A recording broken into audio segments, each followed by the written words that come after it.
Le Congo ne tombera jamais. Il y a 4 principaux problèmes. Le premier, c'est que les échanges entre les économies de la zone franc sont très faibles. Oui, il y a 2 dimensions. Il y a la dimension strictement économique, avec les problèmes de compétitivité. C'est ça, c'est-à-dire que quand moi je quitte Lomé pour aller à Yaoundé, je dois transformer mes CFA d'Afrique de l'Ouest en euros et arriver à Yaoundé, transformer mes euros en francs CFA d'Afrique centrale. C'est pas possible de faire du commerce interne quand il y a ces barrières. Non, c'est une absurdité. Les gouverneurs des banques centrales nous promettent depuis des années d'y remédier, mais force est de constater que rien n'est fait à l'heure actuelle. Sauvons l'Afrique.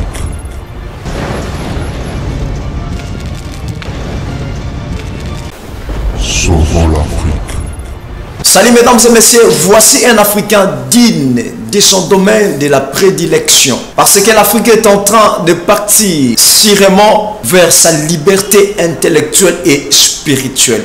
Et pour que ces choses-là arrivent, nous avons besoin de ce genre de personnes que vous allez voir tout de suite là. Je vous demande juste de vous installer, de suivre cette vidéo ensemble. Sur cette vidéo, il nous parle de franc CFA et il nous parle des 4 principaux problèmes. Je vais juste commenter à la fin de cette vidéo, mais je nous laisse d'abord à regarder cette vidéo, à aimer la vidéo et à proposer ça aussi à d'autres personnes. Installez-vous, c'est parti. D'ailleurs, à l'heure où je vous parle, les 3 premiers partenaires commerciaux de la France en Afrique sont le Nigeria, l'Angola et l'Afrique du Sud.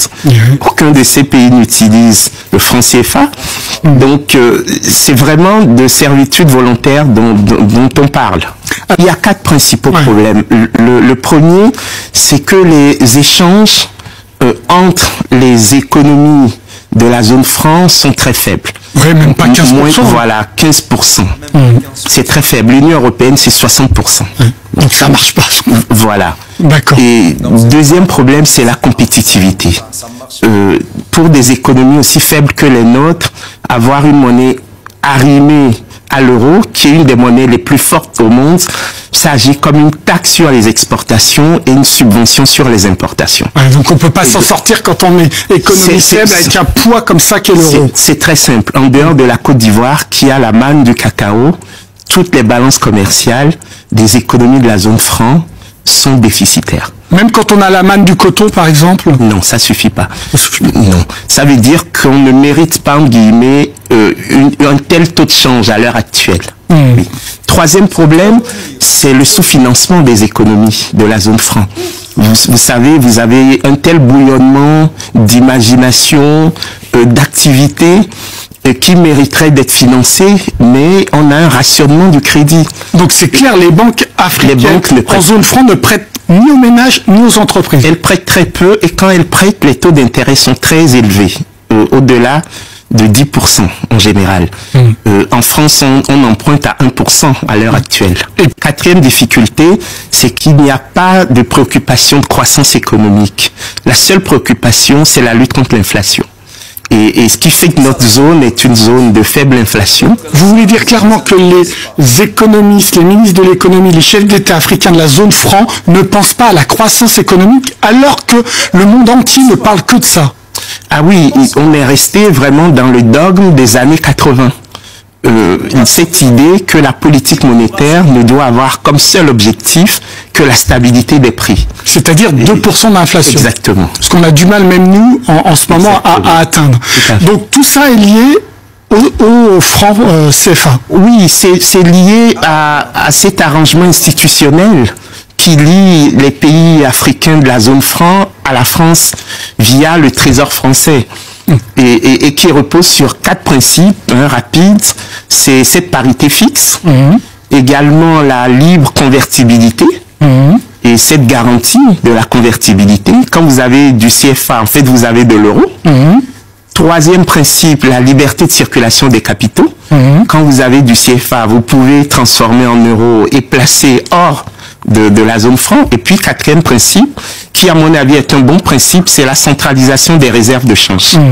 Alors, on arrive quand même un état de relation entre la zone franc et Bercy, puisque vous dites très clairement que c'est le ministère des Finances qui gère la zone franc, à tel point que vous ne fabriquez même pas votre propre monnaie. C'est-à-dire que les usines de fabrication sont en France. Oui, elles sont en France, elles sont à Clermont-Ferrand et dans la région bordelaise. Est-ce que c'est tenable, ça, pour la souveraineté d'un pays au XXIe siècle? Oui, il y a deux dimensions. Il y a la dimension strictement économique, avec les problèmes de compétitivité dont je viens de parler, et la dimension symbolique. C'est-à-dire que pour des États indépendants, c'est quand même bizarre que non seulement on ne puisse pas fabriquer les billets de banque nous-mêmes, mais qu'en plus, nos banques centrales qui ont pris leur indépendance vis-à-vis de nos États, depuis juillet 2010, pour la Banque centrale d'Afrique de l'Ouest, la BCAO, acceptent de s'inféoder à un ministère des Finances d'un pays étranger. Donc, la France. Je ne serais pas choqué, moi, qu'il y ait des accords entre banques centrales, entre la Banque centrale européenne et les banques centrales africaines. Mais que ces banques centrales africaines n'y voient pas d'inconvénient, ça me surprend. Autre absurdité incroyable, on s'aperçoit que ce n'est pas la même zone franche de l'Afrique de l'Ouest et de l'Afrique centrale. C'est ça, c'est-à-dire que quand moi je quitte Lomé pour aller à Yaoundé, je dois transformer mes CFA d'Afrique de l'Ouest en euros et arriver à Yaoundé, transformer mes euros en francs CFA d'Afrique centrale. C'est pas possible de faire du commerce interne quand il y a ces barrières. Non, c'est une absurdité. Les gouverneurs des banques centrales nous promettent depuis des années d'y remédier, mais force est de constater que rien n'est fait à l'heure actuelle. Kakonou Budko, c'est quoi la solution? Alors, vous prenez le fait d'une référence sur un panier de monnaie, mais est-ce que ça change vraiment avec l'euro, le dollar, même le yuan? Donc ça peut être une étape, mais c'est pas l'objectif final. Oui, l'idée d'avoir une monnaie plus flexible pourrait permettre d'avoir des marges de manœuvre. Parce que ce dont nous parlons, en fait, c'est comment disposer de marges de manœuvre pour les économies africaines, pour faire face à la démographie. Il faut quand même avoir en tête le fait que notre population double tous les 25 ans et qu'elle est très jeune. Et donc, elle a besoin d'activité, elle a besoin de crédit, elle a besoin d'emploi.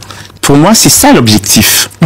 Et donc, l'idée ensuite, c'est de mettre en marche des politiques monétaires qui puissent permettre cette croissance.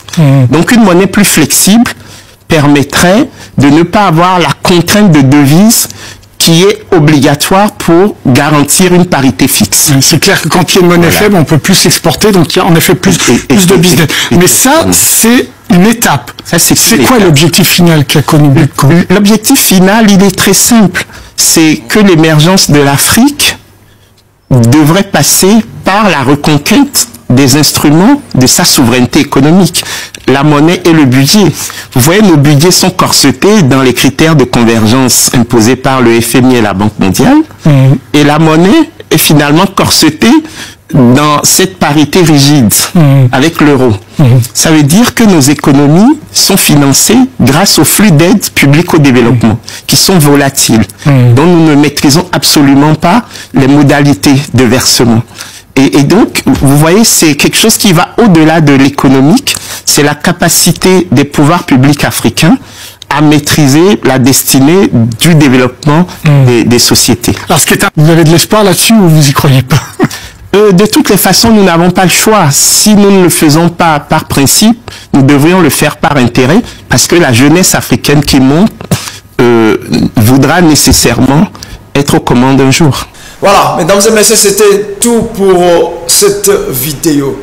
Voici un Africain qui maîtrise bien son domaine. Je crois que vous avez bien suivi, mesdames et messieurs. Mais des fois, il faut prendre la décision et déchirer certaines choses. Il y a d'autres choses, lorsque tu déchires ça comme ça, ça ne va plus revenir. L'Afrique, réveille-toi. Peuples africains, prenons des bonnes décisions. Je crois que vous avez bien suivi la vidéo. Et c'est maintenant le temps de prendre la décision. Mais moi, je vous demanderai de soutenir le projet de Mansa.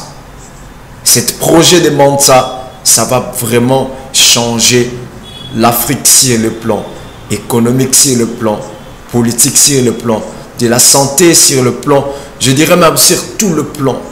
Soutenons Mansa. Et l'Afrique restera toujours l'Afrique forte et puissante. Je vous aime beaucoup. Je vous donne rendez-vous à la prochaine occasion. Merci. Le Congo ne tombera jamais, car la victoire du Congo dépend de l'Éternel, Dieu des armées, et à ses prophètes qui craignent l'Éternel, comme l'évangéliste Bishop John Israel Makiese, descendant de Fumu Kimbangu, Jean-Baptiste, 3e millénaire. Voici le temps de l'éveil prophétique. Lèvons-nous donc comme un seul homme, peuple congolais. Défendons notre patrie, car le Congo ne tombera jamais. Vouloir c'est pouvoir, c'est maintenant ou jamais, c'est maintenant ou jamais, maintenant ou jamais. Eh Yahweh, sunga peuple congolais bitumbo tozobunda, ezaya nzotote, ezaya molimo. Archevêque Koutounou Fernando, eh Yahweh, sunga bishope, John Makiese bitumbo azobunda, ezaya nzotote, ezaya molimo. Pasteur Placide Jésus, Mokpadiko, Congolais telema bipai bisosa. Isaac Mabaka, l'étoile d'Afrique. Tenons-nous la main dans la main.